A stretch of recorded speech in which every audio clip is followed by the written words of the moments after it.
Então, dando continuidade ao nosso mini curso, né? O que a gente vai fazer nesse vídeo? A gente vai dar uma passada sobre cada uma daquelas tecnologias que está no meio daquela salada, vai falar um pouco sobre cada uma delas, né? E a ideia é a gente tentar organizar e colocar essas coisas em caixinhas para a gente ter um mapa do que é o que, né? E para que serve, tá bom? Vou começar aqui com o jQuery, né? Se você for lá no site do jQuery, esse site do jQuery aqui, ó. Então lá no jQuery ele diz que é uma biblioteca, né? É uma biblioteca que basicamente ajuda a gente a fazer, torna a vida mais fácil quando você está manipulando o DOM, né? Quando você está manipulando os elementos da tela. Pelo menos bem mais fácil do que fazer isso sem o jQuery. E realmente, assim, foi uma mão na roda por muito tempo, né? Fazer o que o jQuery faz sem o jQuery realmente é muito trabalhoso, né? Qual que é o problema? O problema é que, à medida que sua aplicação cresce, né, uma aplicação baseada apenas em jQuery tem problema para escalar em termos de arquitetura, porque você acaba meio que sendo obrigado a colocar um monte de código HTML na forma de strings dentro do seu JavaScript, né? E isso depois vira um problema para dar manutenção, né? Por exemplo, quando você quer, sei lá, digamos, separar o time de programação com o time de HTML, CSS e tal, a turma do HTML e CSS vai ter uma dificuldade um pouco maior de ficar metendo a mão e mexendo no HTML que está no meio de string dentro de arquivo JavaScript. Né? Então o jQuery cria esse problema. Mas enfim, com isso a gente coloca o jQuery dentro da nossa caixinha aqui de libs. Né? E dentro dessa caixinha tem um monte de outras libs JavaScript que servem para um monte de coisa. Né? Biblioteca para você trabalhar com mapa, tem o Lodash, que é para você fazer operações com conjuntos, coisa mais propósito geral. Enfim, esse é o jQuery. O AngularJS, né, a gente já viu ele no vídeo passado ali, a história de como ele surgiu e tal.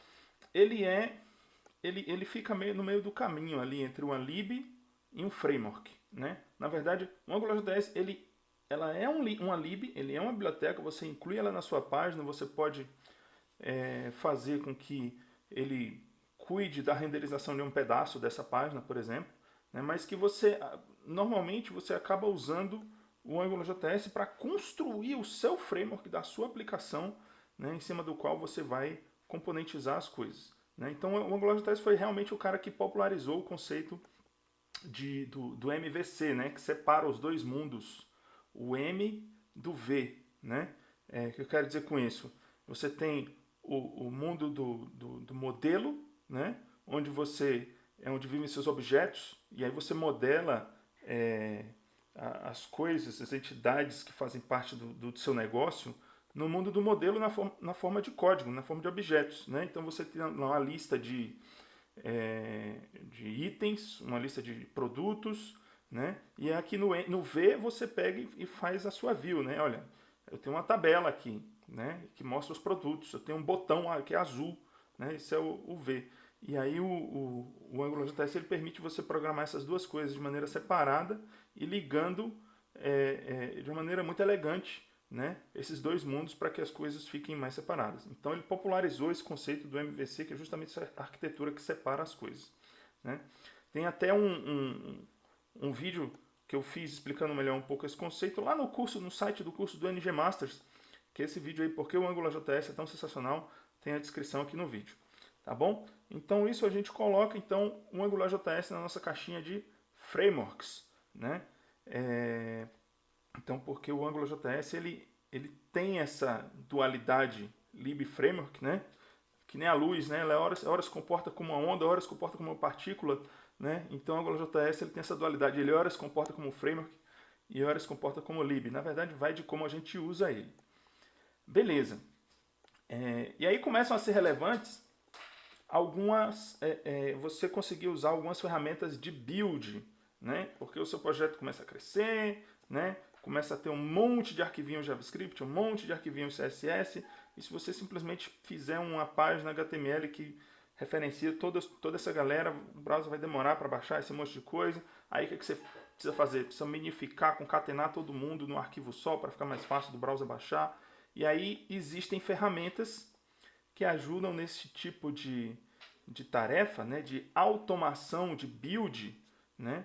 E aí existem esses dois caras aí, que é o Grunt e o Gulp, que são task runners, na verdade, né? Você programa tarefas para eles executarem e eles vão lá e executam. Então, com isso a gente coloca aí o Grunt e o Gulp na nossa telinha, na nossa caixinha de ferramentas de build, dentro de uma seção Task Runners.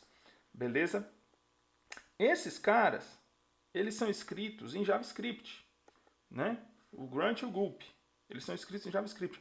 Poderiam ter feito ele em Python, poderiam ter feito ele em Ruby, poderiam ter feito ele em Java, mas como são ferramentas para auxiliar o desenvolvimento web, né? E feitas por programadores que trabalham com desenvolvimento web e que estão acostumados ao JavaScript, né? Então fizeram em Node. O que é Node? Node é um runtime de JavaScript para você rodar no terminal, né? Você vem aqui e instala o Node no seu computador e você digita aqui Node no terminal e você pode fazer as coisas maravilhosas que JavaScript faz, como essas que estão aqui na tela. Beleza? Então, Node é um runtime de JavaScript para o terminal. E aí a gente coloca... Então, ele é um pré-requisito, né, para a gente rodar coisas como o Grunt e o Gulp. Então, o Node ele entra aqui na nossa caixinha de ferramentas de build, na seção Runtime. Beleza? O que mais? O NPM. Né? O NPM ele é o Package Manager para o Node.js. Ou seja, é o cara que baixa dependências JavaScript que seja lá o que for que você vai rodar no terminal precisa. Tá? Então, fazendo analogia com outras linguagens, né, para o Java, a gente tem o Maven, que baixa coisas baseadas no arquivo, que estão descritas no arquivo chamado .xml. O Python tem o pip, que baixa as coisas do requirement.txt. O Ruby tem o bundle, você roda bundle install, ele vai lá ler o Gemfile. E o Node.js tem o packages.json, que você instala com o npm, certo? Então, ele é um package manager para o JavaScript. A gente vai colocar, então, o npm na nossa caixinha de ferramentas de build, dentro da seção Dependency Managers. Beleza. Então, já que a gente falou do npm, vamos falar desses outros dois caras aqui, o yarn e o bower, né? Que também são Dependency Managers, que baixam dependências de JavaScript. Nossa, mas para que tanto, né? Então, por que o yarn? O yarn, a ideia é que ele é realmente um concorrente do npm. Ele baixa as coisas do mesmo lugar que o npm baixa, né? E, enfim, ele funciona igual. A vantagem dele é que ele é mais rápido, né? Ele consegue ter um sistema inteligente de cache lá que deixa ele mais rápido. E eu estou usando o yarn, eu estou gostando, eu recomendo, né? Tem até a piada aqui do cara aqui, não sei se dá para ler aqui, deve estar um pouco pequenininho, mas ele basicamente está falando o seguinte: olha, um terço da internet, né, da largura de banda usado pelos Estados Unidos é usado pela Netflix. O resto é usado por RM-RF Node Modules, que é onde o npm e o yarn baixam as coisas, e npm install, né, porque realmente tem essa característica de baixar bastante coisa da primeira vez, principalmente num projeto que tem muita dependência. O Bower é um outro package manager, e basicamente ele também baixa coisas de um repositório diferente, que é o repositório do Bower, né? Mas normalmente o Bower ele era usado, não é mais tão usado, mas ele era usado para você baixar dependências de bibliotecas que não são bibliotecas que você usa no Node, e sim bibliotecas que você vai colocar no browser na sua aplicação. Mas esse cara aqui está meio que caindo em desuso, a galera está usando realmente o npm para baixar os dois tipos de dependência. Aí a gente então coloca o Bower e o yarn dentro da nossa caixinha de ferramentas de build, na seção Dependency Managers. Beleza. Voltando aqui para o mundo dos frameworks, né? O React... deixa eu sair pulando aqui, né? Tem um site de cada uma dessas coisas. Então, o jQuery, o Angular JS, o Angular 1, o Grunt, o Gulp, o Node.js, o NPM, o Yarn, o Bower e chegamos aqui no React. Eu vou até fechar esse monte de aba aqui para facilitar a minha vida. Pronto, no React. Então, o React é também uma lib/framework, né? De acordo com o site deles, é uma lib para construir user interfaces, né? E assim, uma característica do React é que ele usa, ou ele recomenda que você use o JSX. O JSX ele é uma linguagem, certo? Ele não é uma lib, não. O JSX é uma linguagem que basicamente te permite meter HTML dentro do teu JavaScript e o React entende isso e renderiza isso de uma forma super performática, né? Enfim, mas assim, tem gente que acha isso, que isso colocar HTML dentro do JavaScript do jeito que o JSX faz, tem gente, não, isso não é bug, isso é feature, né? Para mim, eu ainda acho meio estranho, né?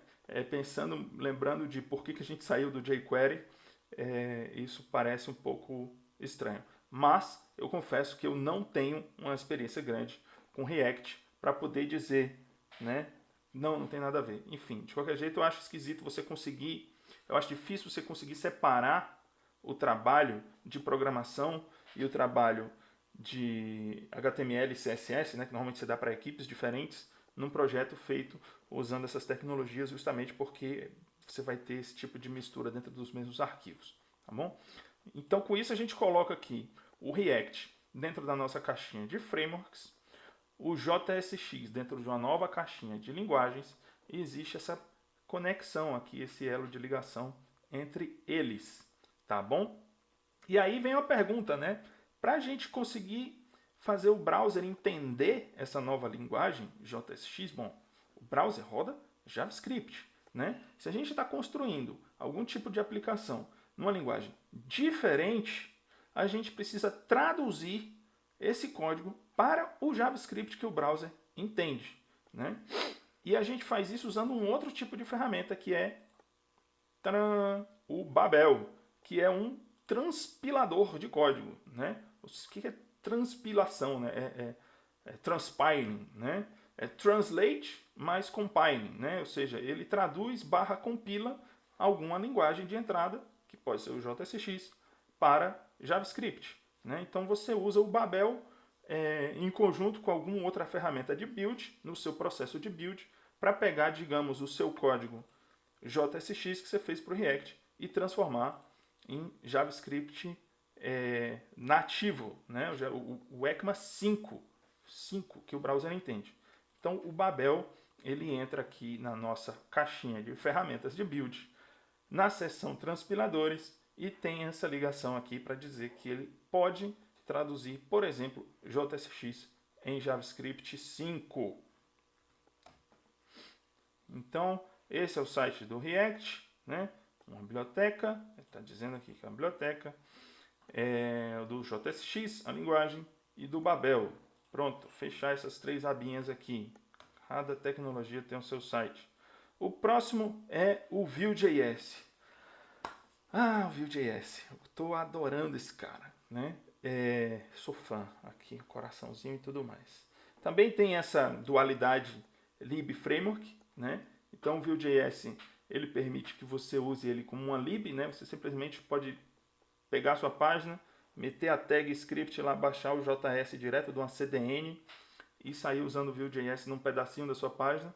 Ou então não, você pode criar realmente uma single page application, né? Uma SPA, e construir o Vue.js, fazer um processo de build completo e fazer o Vue.js mandar em todo o front-end da sua aplicação. E existe um espectro do nível de adoção que você pode adotar o Vue.js, e o framework ele suporta isso, né? Ele diz aqui que ele é um framework JavaScript progressivo, né? Que é justamente para passar essa mensagem que você pode adotar ele num nível de complexidade maior ou menor, né? Eu acho isso uma característica fantástica do Vue.js, Então ele vem aqui para a nossa caixinha de frameworks, tá bom? Deixa eu fechar ele aqui. E já que a gente está falando de frameworks, tem também o Angular, né? Ou seja, o Angular 2, não o Angular JS, que é o 1, o 2, né? Que agora, na verdade, passou para o 3 ninguém viu, né? O 3 durou, o 4 veio tão rápido que o pessoal, nossa, cadê o 3, né? Passou, vum, né? Mas é o seguinte, o Angular, do mesmo jeito que o React recomenda que a turma use o JSX, o Angular ele recomenda, na verdade não recomenda, ele manda que você use o TypeScript, né? O que é o TypeScript? O TypeScript é uma linguagem que é um superset de JavaScript. Ou seja, o TypeScript faz tudo que o JavaScript faz e mais alguma coisa. Por definição, qualquer arquivo .js que seja JavaScript válido, se você simplesmente mudar ele para .ts, ele automaticamente ele já é TypeScript válido, né? E uma das coisas que ele faz, além que o JavaScript não faz, é tipagem estática, tá? Ou seja, você consegue colocar tipo nas variáveis. Você diz, olha, essa variável aqui, ela é uma string, né? E depois se você pegar e falar que essa variável é x igual a 2, né? Isso não compila, certo? Não é que vai dar erro de runtime, como daria no JavaScript, sei lá se você... Não, JavaScript não dá erro de runtime quase nunca, né? Enfim. Mas então, existe um compilador que checa os tipos das variáveis antes de você pegar e conseguir rodar esse código, tá? Então isso tem gente que gosta, né? Para mim ficou com um cheiro de Java, e eu peguei um abuso do Java há uns 5 anos atrás já, foi que, né? Depois eu comecei a trabalhar com Python, eu vi assim, eu me libertei da tipagem forte do Java e depois eu voltei aqui, cara, mas por que não deixaram programar em JavaScript, né? Para que essa forçação de barra com TypeScript, né? E assim, porque sim, né? Eu não consegui entender uma motivação por trás disso. Mas enfim, o Angular, ele não é uma lib. Ele não tem como você usar o Angular como uma lib. Ele é um framework, né? Ou você usa o Angular para cuidar da renderização do seu front-end, para fazer SPA mesmo, né? Ou então não tem como você adotar ele um pouquinho, não. É tudo ou nada com ele. E ele tem uma curva de aprendizado bem íngreme, né? Então a ideia é assim, o primeiro passo do Hello World dele é instalar o Node. Vai vendo. A gente vai falar um pouco mais de Angular lá na frente. De qualquer jeito, isso coloca então o Angular 2, né? O Angular 2 na nossa caixinha de frameworks e o TypeScript. Pequenininha essa imagem, né? Deixa eu aumentar aqui para ficar maior. E o TypeScript na nossa caixinha de linguagens, tá bom? O ECMA 6. O ECMA 6 é a nova especificação para o JavaScript, né? Então, tem realmente mudanças, melhorias legais no ECMA 6 e assim, nem tudo está disponível em todos os browsers, né? Então, por isso, você ainda precisa usar o Babel se você quiser usar ECMA 6, né? Talvez um dia, no futuro, se Deus quiser, um futuro próximo, a gente não vai precisar de Babel para rodar as coisas com ECMA 6. Então, as features novas que tem no ECMA 6 são essas aqui, né? Novos tipos de dados, novas maneiras de iterar objetos, declaração de variáveis com let const, modularização, enfim. Para ser sincero, eu não sei bastante sobre tudo que tem no ECMA 6 ainda. Eu estou usando as coisas mais simples no código e o Babel vai lá e transpila de boa, né? Mas eu ainda não estou super expert em ECMA 6 não. Tem umas coisas que eu tenho que estudar ainda. Isso coloca então o ECMA 6 dentro da nossa caixinha de linguagens, né? E o Babel aqui ligado agora com a caixa e não com qualquer uma linguagem específica, porque o Babel ele tem que ser usado para traduzir qualquer uma dessas coisas. Outras linguagens que também transpilam para JavaScript são essas aqui, né? O Dart, beleza? A linguagem de programação e não o Demodog, né? Do Stranger Things, que foi uma linguagem criada pelo Google. Cadê o Dart aqui? Olha o Dart. A minha câmera está no meio aqui. é uma linguagem... Peraí. Sai. Pronto. É uma linguagem que é fácil de aprender, fácil de escalar e deployável em qualquer lugar e tal, não sei o que. É uma linguagem criada pelo Google. Mas não colou muito não. Não colou, a galera não usa. Né?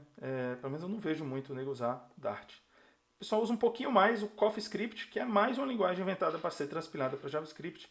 E isso aqui é o JS Véu de Guerra que eu coloquei aqui só para a gente completar a nossa caixinha de linguagens. Né? Então entrou aqui o JavaScript, o Dart e o CoffeeScript.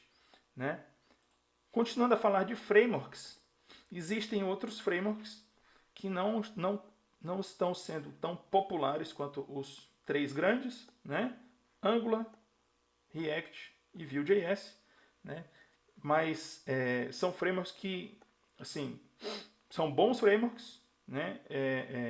Que tem alguma comunidade, mas que não é uma comunidade tão grande quanto os três grandes. Né? O Aurelia é um framework criado por um engenheiro insatisfeito que trabalhava no time do Angular 2, né? E ele não estava gostando da direção que o projeto estava indo, ele saiu e criou o Aurelia.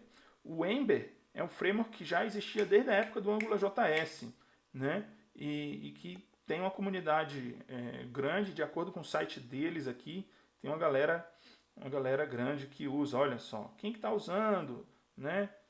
LinkedIn, Kickstarter, Netflix, enfim, né? Deixa eu fechar mais algumas abas aqui. Angular, já falamos. TypeScript, eu não abri o site do TypeScript. Pronto, aqui o TypeScript, né? ECMA 6, aqui as novas features do ECMA 6. Dart, né? CoffeeScript, JavaScript, na verdade isso aqui não é o site do JavaScript. O Code School, que é um site de cursos, comprou o domínio javascript.com e, enfim, meteu aqui para ganhar gente para aprender JavaScript com eles. O Aurelia, né? Um framework para web. O Ember também, né? O Polymer ele diz que ele é uma biblioteca, na verdade, né? Para você criar web components, tá bom? Então ali o frame para criar web components. Eu nunca fiz nada com Polymer, não sei dizer muito mais sobre isso. Isso coloca então esses caras aqui, o Aurelia, o Ember e o Polymer, na nossa caixinha de frameworks. Tá bom. E aí a gente precisa falar num cara importante que é o Webpack, né? Porque é o seguinte, para trabalhar com alguns desses frameworks aqui, usar o Grunt e o Gulp não é suficiente, né? A gente precisa de um negócio um pouco mais poderoso, né? E para isso surgiu o Webpack, que é um Ahead of Time Compiler for the Browser. Né? A melhor definição que eu tive foi do Webpack. Vou falar um pouquinho mais longamente aqui sobre o Webpack, tá? Foi que eu vi nesse vídeo aqui, que eu vou até pegar lá do YouTube e colocar aqui no curso. É um vídeo que está em inglês. Você consegue entrar lá e colocar a legenda, né? Diminuir a velocidade, o cara fala rápido pra caramba, né? Mas esse vídeo explica exatamente o que o Webpack faz, né? De uma maneira muito, muito clara. Tá? Mas basicamente é o seguinte, ele, ao invés de ser um task runner, que você programa a tarefa e ele vai lá e executa, né? O Webpack ele vai lá e ele faz o que o browser faria, né? Só que ele faz de antemão. Então, por exemplo, o browser ele começa de um arquivo HTML e a partir desse arquivo HTML ele baixa JavaScript, CSS e parará, né? Então o Webpack ele começa de um arquivo HTML e aí ele sai seguindo nas dependências desse cara, né? Olha, eu preciso desse JavaScript aqui. Esse JavaScript declara que importa outro, né? Então o Webpack ele sai navegando nessa galera e meio que compila tudo isso junto num bundle, né? Ou seja, num artefato, um grande arquivo JavaScript que já tem imagem, CSS, é uma loucura, né? E bum, ele dá um pacotão já com isso tudo empacotado para o browser baixar isso mais rápido a hora que você estiver rodando, né? E assim, está tendo realmente uma adoção ampla pela galera, está virando a ferramenta de build de fato para os frameworks modernos, né? até onde eu sei, o Angular usa esse cara, o React, e com o Vue, o Webpack ajuda pra caramba também. Beleza? Então isso coloca o Webpack na nossa caixinha de ferramentas de build, na seção de Application Bundlers. E como estamos falando de Application Bundlers, precisamos dizer que existem outros além do Webpack, né? Então existe o Browserify, o Systemd.ins, que também são Application Module Bundlers alternativos ao Webpack para JavaScript, né? Concorrentes do Webpack. Então, Browserify e Systemd.ins vêm para a nossa caixinha de Application Bundlers. Que mais? O Nuxt. Esse cara é legal, hein? Esse cara é legal, né? Vamos chegar nele aqui. Deixa eu fechar. Já falamos do Webpack, o Browserify, ele aqui. O Systemd.ins só tem esse site aqui no GitHub, não tem nem logo, tadinho. E eu não abri aqui a telinha do Nuxt, né? Mas não tem problema. A gente abre aqui Nuxt, né? O Nuxt, ele é um meta framework. Que diabos é isso, né? É um framework de um framework, né? Então, ele usa Vue.js, né? Ele padroniza a maneira como você cria o seu projeto com Vue.js e ele implementa o SSR para resolver o problema do SEO em SPAs de um jeito totalmente excelente. Tony, não entendi nada do que você falou aí. Tudo bem, calma que eu explico. SPAs tem o problema do SEO, né? O que é o SEO? SEO é Search Engine Optimization, né? Ou seja, o Google precisa ir lá, entrar no teu site, indexar o conteúdo, precisa ler o teu site e colocar o resultado no Google para que as pessoas busquem. Se o teu site usa Ajax, né? O teu site é todo em JavaScript, né? E ele é tal que a pessoa entra no site e tem uma tela vazia e aí tem uma chamada Ajax que vai fazer buscar um conteúdo JSON, popular a tela e preencher, e aí sim preencher com conteúdo. A hora que o Google acessa o teu site, ele não enxerga, ele vai enxergar a página em branco, vai indexar a página em branco e você, né, não vai ranquear bem no Google. Então, para isso, existe uma técnica chamada Server-Side Rendering, que é o SSR. E é o seguinte, olha, em determinado contexto você já dá a página com a parada renderizada para você, para a Search Engine encontrar o conteúdo do meu site, né? E assim, o Nuxt ele te permite trabalhar com Vue.js, né? E construir uma SPA, mas que para carregar as páginas, né? Você consegue dizer, olha, essa página aqui tem esse dado aqui que é assíncrono, né? E aí esse dado assíncrono pode ser buscado via chamada Ajax no JavaScript ou no back-end. No back-end por um back-end Node que faz a chamada Ajax antes de entregar a página para o cara. E você programa isso de uma maneira assim quase transparente, né? E quase sem ter trabalho nenhum por conta desse comportamento adicional. É uma maravilha e assim, para mim um game changer, né? Um cara que vai revolucionar o jeito que a gente consegue fazer SPA, porque era a última barreira da SPA, sabe? O SEO, na minha opinião. Então, ele é um cara que ainda está super beta, né? Ainda é pouco conhecido, tem baixa adoção, mas me impressionou bastante, né? Eu estou apostando bastante nesse cara, que é algo que vai contra a minha política normal de escolha de tecnologia. Por quê? Porque eu gosto de escolher tecnologia velha. Eu gosto de tecnologia que já tem um monte de gente usando. Porque é o seguinte, por exemplo, vou trabalhar com Aurélia. Cara, não vou, velho. Não vou. Por quê? Porque pouca gente usa. Se eu esbarrar num problema, vai ser mais difícil achar a resposta lá no Stack Overflow, né? Então, eu quero Googleabilidade, certo? Então, normalmente, isso é um dos critérios fortes que eu uso para escolha de tecnologia, né? Mas eu já estou trabalhando com o Nuxt, indo um pouco contra essa minha política, porque me impressionou bastante estar apostando nesse cara. O Evolutio usa o Nuxt, E tem inclusive o código dele no GitHub aqui. Deixa eu mostrar para você. Vou mostrar aqui. github.com/evolutio front. Olha ele aqui, né?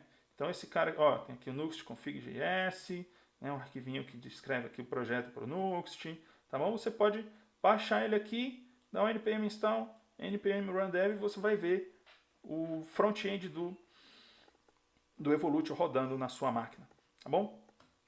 Voltando então, isso a gente coloca o Nuxt na nossa caixinha de frameworks, né, ligado aqui com o Vue.js, tá bom? Que mais? E esses caras aqui, o Karma e o Mocha, esses caras são usados para fazer teste unitário, né? Na verdade, esse cara é usado para fazer o teste unitário e esse cara é usado para rodar o teste unitário, tá bom? Então, isso aqui é um framework para você escrever testes unitários, isso aqui é um JavaScript Test Runner que você integra dentro da sua ferramenta de build, que pode ser o Grunt e tal, pode ser o Webpack, enfim, e roda, tá bom? Então, com isso a gente coloca o Karma e o Mocha dentro de uma nova caixinha, que é a caixinha de ferramentas para teste unitário. E chegando aqui ao final, né, precisamos falar desses carinhas aqui. A gente já está saindo um pouco do domínio de desenvolvimento web, pura e simplesmente, e entrando no domínio de desenvolvimento mobile. Tá? Então é o seguinte, existe um cara chamado Cordova, que é uma espécie de tradutor, né, de código para aplicação web, né? Ele pega isso e gera apps para dispositivo mobile, para Android e iOS e Windows Phone, né? Então, em cima do Cordova, a turma fez o Ionic e o Quasar, né? O que é o Ionic? O Ionic ele pega uma aplicação feita com Angular, né? Qualquer aplicação feita com Angular, não, você tem que usar, você tem que se encaixar nas convenções do Ionic, né? E ele transforma isso, ele gera um app para Android e para iOS que você pode vender lá na Play Store das duas coisas, né? E a mesma coisa o Quasar para Vue.js. Então esses aplicativos são chamados aplicativos híbridos, e eles têm a desvantagem, né, de não ficarem com a performance, principalmente uma performance de renderização tão boa quanto um aplicativo nativo, né, feito em Java para Android ou feito em Objective-C ou Swift para iOS, né? Mas para coisas mais mundanas, né, bate um bolão. Por exemplo, você vai fazer um Tinder, né? Tinder, o cara fica lá passando de tela lá, direto, né? Precisa renderizar muito rápido. Não vai usar Cordova, nem Ionic, Quasar, não vai. Você vai fazer nativo, né? Não, eu vou fazer uma agenda de telefone, né? Tem problema, cara. Usa uma dessas coisas aí que vai ficar ok, né? O cara vai pegar, clicar no nome, vai carregar, pá, né? Beleza. Com isso a gente coloca então o Ionic, o Quasar e o Cordova, né? Vou aumentar essa fotinha aqui para a gente ver melhor. Pronto. Dentro de uma caixinha de construção de apps híbridos, beleza? E com isso terminamos. Existem outras. Terminamos aqui o vídeo, né? Existem outras tecnologias, mas assim, essas são as mais relevantes que eu consegui juntar aqui, né? E tem esse código de cores aí, deixa eu explicar o que é, né? Tem um cinza, tem um verde claro e o verde mais vibrante, né? Essas coisas que eu pintei de cinza são as coisas que eu acho que estão perdendo relevância no mundo de hoje, né? Então, se você está perdido em decidir o que aprender, né? Essas coisas cinza são as coisas que o pessoal não está usando mais para projetos novos, né? Não que exista algum problema com elas, né? Mas pelo menos na minha visão a turma não está escolhendo mais essas coisas. As coisas verde claras são as coisas que continuam relevantes, né? E que tem bastante gente usando e continuam relevantes no mundo do front-end de hoje. E as coisas com verde mais vibrante são as coisas que eu estou gostando muito de trabalhar com elas e eu estou dedicando o meu tempo a aprender mais sobre elas. Bom, é isso, né? Era isso que eu tinha para falar nesse vídeo aqui. Eu espero ter conseguido organizar um pouco mais na sua cabeça aí colocar um pouco mais de ordem no caos dessas tecnologias, né? Realmente dar uma visão de quem é quem e o que faz, né? E por que você deve aprender, ou por que você pode deixar para lá. E é isso. Muito obrigado e no próximo vídeo dá uma olhada no Webpack, coloca aí a velocidade mais baixa, se for o caso, né? Acho que a grande maioria da galera tem um conhecimento de inglês no entendimento ali do mais ou menos, né? Então, juntou com a legenda, com a velocidade um pouco mais baixa, acho que dá para assistir o próximo vídeo aí do Webpack. Beleza? Valeu, pessoal. Obrigado. Um beijo.